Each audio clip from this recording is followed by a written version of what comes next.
Les amis, bienvenue, j'espère que vous allez tous très bien, très content de vous retrouver pour cette nouvelle vidéo. Première chose à dire, merci d'être là. Si vous êtes là pour l'analyse d'un match de préparation qui finit 0-0 ce soir, là, ce dimanche soir, il est 23h47 à l'heure où je m'enregistre, un match de football, match amical qui se termine sur un score nul et vierge sans aucune importance, et bah vous êtes des vrais. Et je vous remercie de votre force, de votre soutien. Je vais profiter pour saluer les amis canadiens, parce que ce France-Canada, ouais, il y a deux équipes qui l'ont joué, et une équipe, je ne sais pas si on peut dire mieux que l'autre, mais après avoir pris un 4-0 contre les Pays-Bas à Rotterdam, ouais, je me souviens bien de ce match, vous aviez besoin sans doute de vous rassurer avant l'échéance fondamentale pour le Canada qui joue la Copa América. On n'est pas les seuls à jouer une grande compétition internationale dans quelques jours. Match d'ouverture contre les champions du monde argentins dans 12 jours pour les Canadiens. Donc ouais, ce 0-0 contre les vice-champions leur fait plutôt du bien. Et ce sera sans doute la dernière chose qu'on va dire sur le Canada, parce que j'ai envie de profiter de cette vidéo pour parler de la performance de ce soir, mais aussi un petit peu de projection par rapport à l'Euro. Dans 2 jours, c'est Eurotour France, demain c'est Eurotour Angleterre, et on aura bouclé la série. Mais il y a quand même 2-3 trucs à dire sur cette phase de préparation. Qui a marqué des points, qui en a perdu, à quoi pourrait ressembler un petit peu le 11 contre l'Autriche. France-Canada donc 0-0, le 4-2-3-1, le 4-3-3 qui était aligné, c'était un milieu à 3 avec Kamavinga, N'Golo Kanté, deuxième titularisation pour lui en 2 matchs, et Antoine Griezmann. Marcus Thuram à la place de Kylian Mbappé, petite contusion au genou qu'on a appris dans l'après-midi, donc il est quand même rentré en cours de match, il n'y a pas trop d'inquiétude à se faire à son sujet, mais Giroud en pointe, Dembélé sur l'aile droite, Saliba ou Upamecano, ça m'intéressait beaucoup. Première fois, si je ne me trompe pas, hein, mais pour moi, première fois de l'histoire de l'équipe de France qu'on a une charnière Upamecano-Saliba. En tout cas titularisée et sur une défense à 2. Donc ça m'intéressait beaucoup. On n'a pas eu trop l'opportunité de les voir solliciter, mais je dirais que dans l'ensemble, sur ce rassemblement, Saliba a plutôt marqué des points. Mais bref, on voit ici ce 4-2-3-1 en action avec Kamavinga et Kanté, bien sûr beaucoup plus bas qu'Antoine Griezmann. Et Kamavinga, vraiment le 6. Kanté entre 6 et 8. C'est Kanté en fait, donc il est de partout, mais il a bien participé aux phases offensives et aux phases avec ballon, on va le montrer. Et donc ouais, Saliba, Upamecano, j'étais surpris d'ailleurs de voir Saliba à gauche et Upamecano à droite, mais ouais, c'était le cas, avec Koundé latéral droit, mais bon, beaucoup plus proche des centraux que notre ami Théo Hernandez, qui était bien sûr beaucoup plus haut là. Ok, première situation assez intéressante au bout d'une minute de jeu, Dembélé accélère, regardez l'appel de Kanté. Voilà, on parlait de ce milieu, il est plus haut que Griezmann sur l'action. Et il va réussir un appel tranchant dans le dos des centraux pour se procurer la première situation du match. C'est au bout de 8 minutes. TF1 ne diffuse pas encore la rencontre à ce moment-là, donc je suis passé sur ma chaîne néerlandaise préférée. Arrêt de Maxime Crépeau, mais bon, Kanté lui tire dessus. Dommage, il y avait une belle situation au bout de ce déplacement de Kanté. Ce qu'il est capable de proposer, c'est pas seulement le travail d'agression, de harcèlement et les courses de transition défensive, c'est aussi la projection. Et même, je veux dire, la qualité technique avec ballon, on en avait parlé un petit peu, contre le Luxembourg. Initialement, Dembélé, ça se passe pas trop mal. Il n'a pas fait un super match, j'ai trouvé, mais sur les 10 premières minutes, il donne donc 7 passes pour Kanté et celle-ci pour Antoine Griezmann, qui se défait de son vis-à-vis. Centre en retrait, Marcus Thuram sur la barre, parce que c'est dévié par les gants de Crépeau. Ouais, au bout de 10 minutes, je me dis, ouais, on est bien parti. On est parti pour vivre une belle soirée. Derrière, surtout défensivement, je trouve, on s'est mis en lumière. Et Kanté, Kamavinga, pour moi, ça a plutôt bien fonctionné. On verra quel sera le milieu de terrain contre l'Autriche. D'ailleurs, bon, on va en discuter un petit peu en fin de vidéo. Mais je peux vous poser cette question tout de suite que j'ai posée sur Twitter. Vous faites quel milieu contre l'Autriche?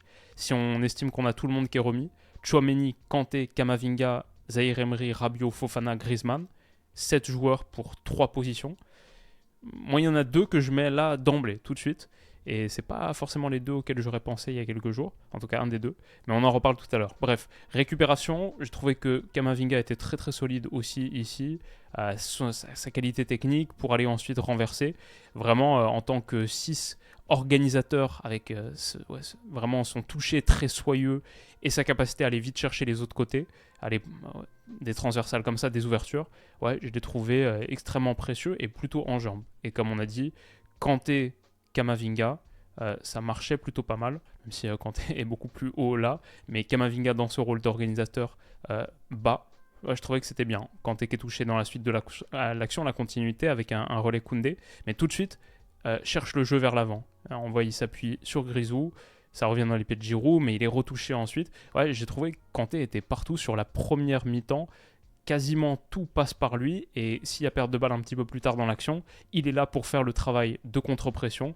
N'Golo Kanté, je dirais, le grand gagnant de ces 2 matchs de prépa. Les 2 fois il a été titulaire, les 2 fois il a été bon. Ce soir, ça a été pas mal, on va dire. Contre le Luxembourg, c'était bon. Donc, ouais, ce sera intéressant de voir le choix de Deschamps contre l'Autriche. Mais on voit encore une fois ici, dans un rôle classique, Kanté. Et il couvre vraiment toute la verticalité du terrain. Là, il est à la construction sur la phase de préparation, sur la même ligne que Camavinga. Mais surtout, dès la première touche de balle, il s'est mis dans le sens du jeu. Un truc que je trouve continuellement un peu sous-estimé avec Kanté, c'est sa qualité technique dans les petits espaces sur les premières touches. Et il a vraiment un bon petit pied qui réussit à mobiliser pour faire des différences. On le voit ici. Son vis-à-vis, je crois que c'est Miller qui est battu. Et il peut aller accélérer derrière. Malheureusement, il va y avoir une perte de balle parce que mauvaise compréhension avec Olivier Giroud sur l'action. Qui n'a pas été dans un grand soir d'ailleurs, Giroud. Mais là, je crois que c'est plus la faute de Kanté sur la passe. Mais bref, cette prise de balle là, hop, en une touche pour tout de suite se mettre dans le sens du jeu. Ouais, j'aime bien voir ça chez mon milieu reculé. Surtout quand ensuite il a la qualité de projection de Kanté, qui sur les premiers mètres, je trouve, est une très très bonne solution. Koundé a été bon aussi. Je dirais parmi ceux qui ont marqué des points, titulaire les 2 fois. Contre Luxembourg et la Canada, il n'avait pas besoin de marquer beaucoup de points parce que le poste de latéral droit est pour lui. Mais il a été bon à chaque fois, j'ai trouvé.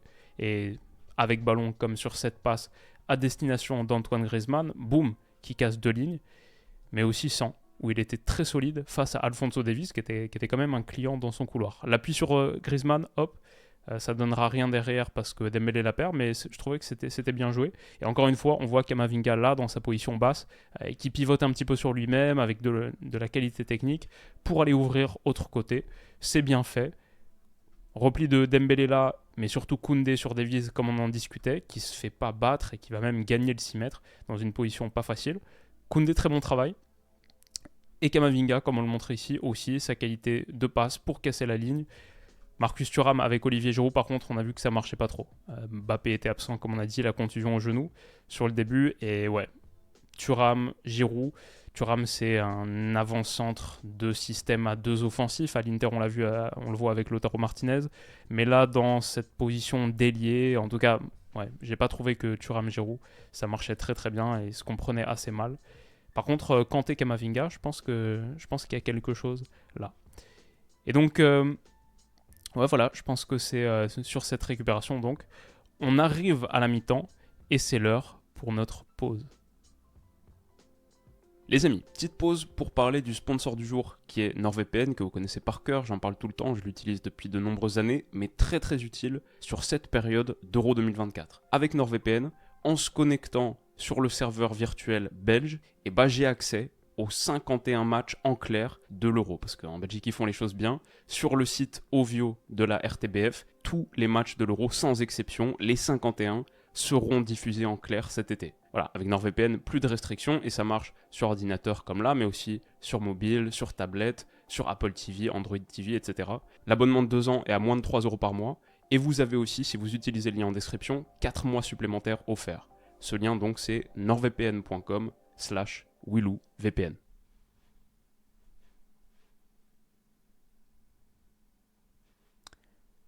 Au retour des vestiaires, Miller trouve la barre sur cette incursion. Je ne sais pas si ça peut être beaucoup mieux défendu. Je ne vois pas de grosses erreurs, notamment de la part de Koundé. Mais on est un petit peu... voilà, on a de la réussite là-dessus. 2 barres, 1 barre chacune donc. Et en seconde période, il n'y a pas eu grand-chose offensivement. Je vais dire aussi une des leçons, un des enseignements de ce match de prépa, un petit peu comme je disais sur le premier, c'est juste aussi le fait de ne pas avoir de blessés. Ça, c'est... Et je pense qu'il y a un petit peu la pédale douce qui est mise sur la seconde, notamment sur les mouvements offensifs, parce que la clé, c'est de ne pas se blesser aussi proche du but. Mais j'ai trouvé que la défense était bonne. Ça, au moins, c'est un truc qu'on peut dire. Sur 2 matchs de préparation, on n'a pas encaissé de but.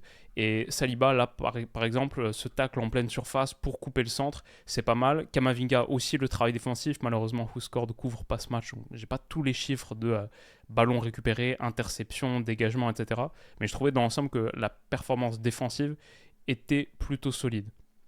Ouais, il y a peut-être... 2-3 trucs à revoir sur les transitions défensives, mais une chose qui nous fait beaucoup de bien, c'est la protection qu'amène Kanté. On le voit ici au départ de l'action. Regardez la position de Davies, et c'est quand même Davies. Kanté a un bon mètre et demi de retard, allez, 2 mètres de retard sur lui.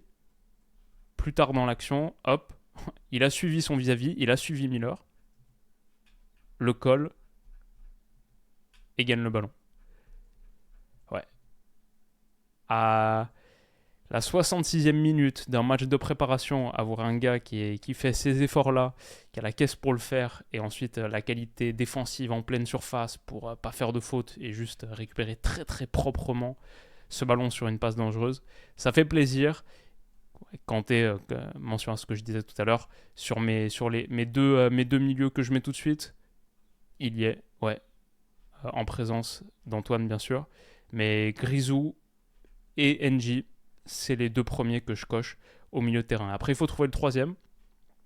Camavinga était bon, franchement, le milieu qu'on a vu ce soir, pour moi, si on part là-dessus sur le match d'ouverture, ça me va totalement. Et après, j'ai bien aimé Youssouf Fofana depuis quelques matchs, sur le rassemblement de mars, contre le Luxembourg aussi. Fofana, je trouve très bon, m'a jamais déçu. Ce serait peut-être celui que je fais entrer en cours de jeu, surtout s'il n'y a pas de configuration où tu dois faire rentrer un milieu plus défensif. Je trouve aussi que Tchouaméni Kanté, ça peut marcher.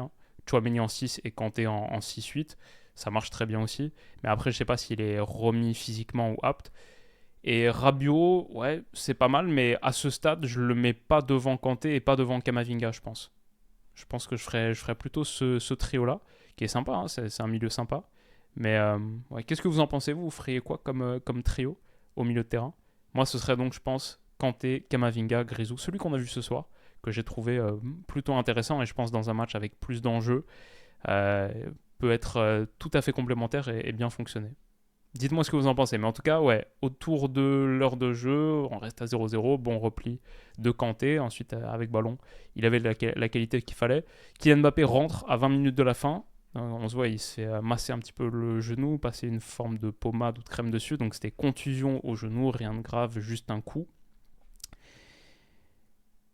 Il n'a pas réussi à faire la différence. On a plutôt continué à vivre des moments où, défensivement, l'entrée de Konaté à la place d'Upamecano, je trouve qu'on a revu que Upamecano Saliba ça marche que Konaté Saliba ça marche pas super bien.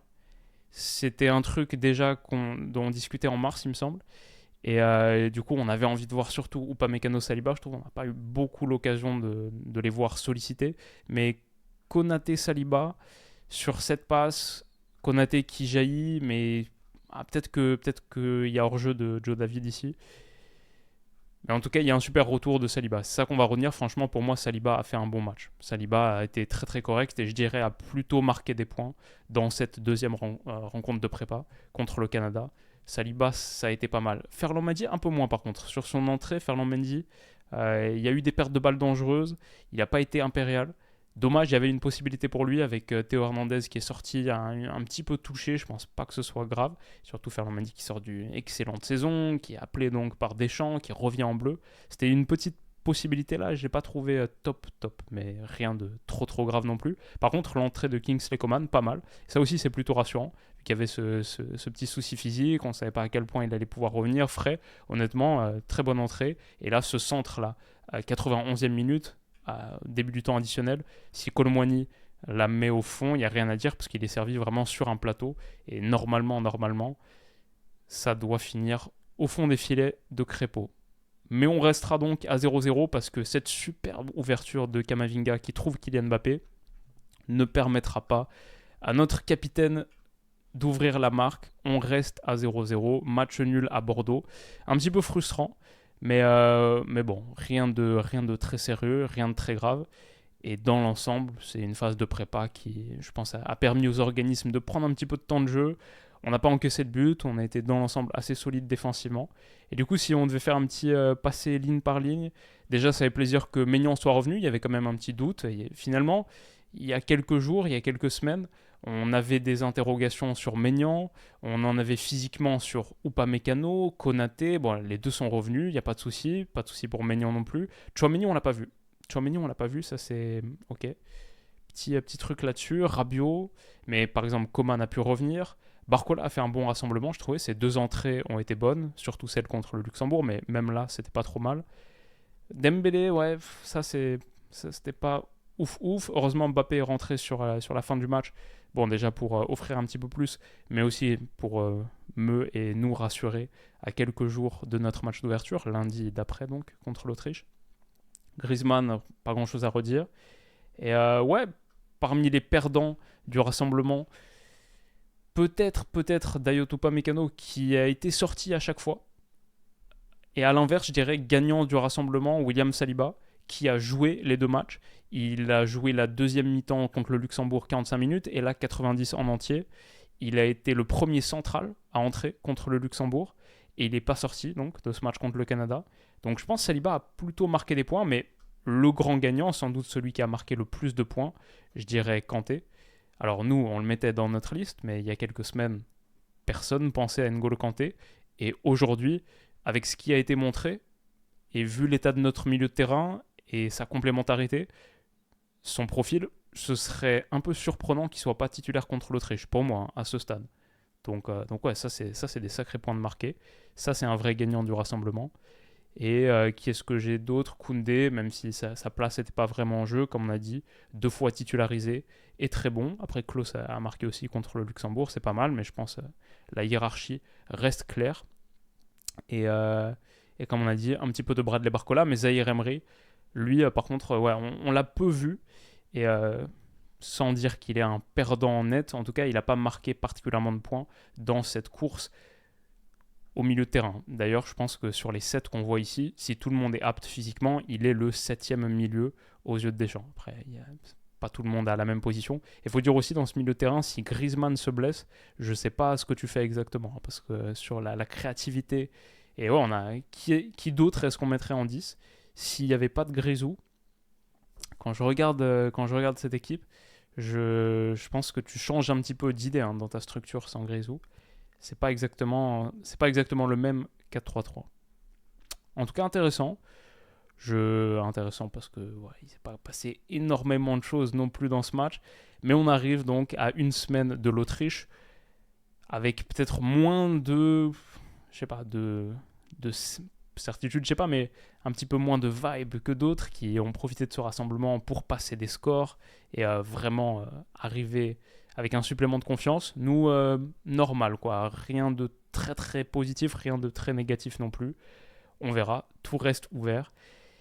Sur FootMob, là, je suis en train de regarder les résultats des autres matchs. Par exemple, l'Espagne qui a passé un 5-0 puis un 5-1, même si c'était Andorre, Irlande du Nord, etc. Bon, l'Espagne arrive avec un petit peu plus de peps. La Croatie qui a battu le Portugal, j'ai vu la fin de match, j'ai vu la deuxième mi-temps hier, pas mal du tout. Belgique qui passe donc 2 fois un 3-0 si je me souviens bien, contre Monténégro et Luxembourg. C'était peut-être 2-0 contre Monténégro. Et j'ai vu aussi presque tout le match contre le Luxembourg hier. J'ai regardé un peu double écran avec Portugal-Croatie.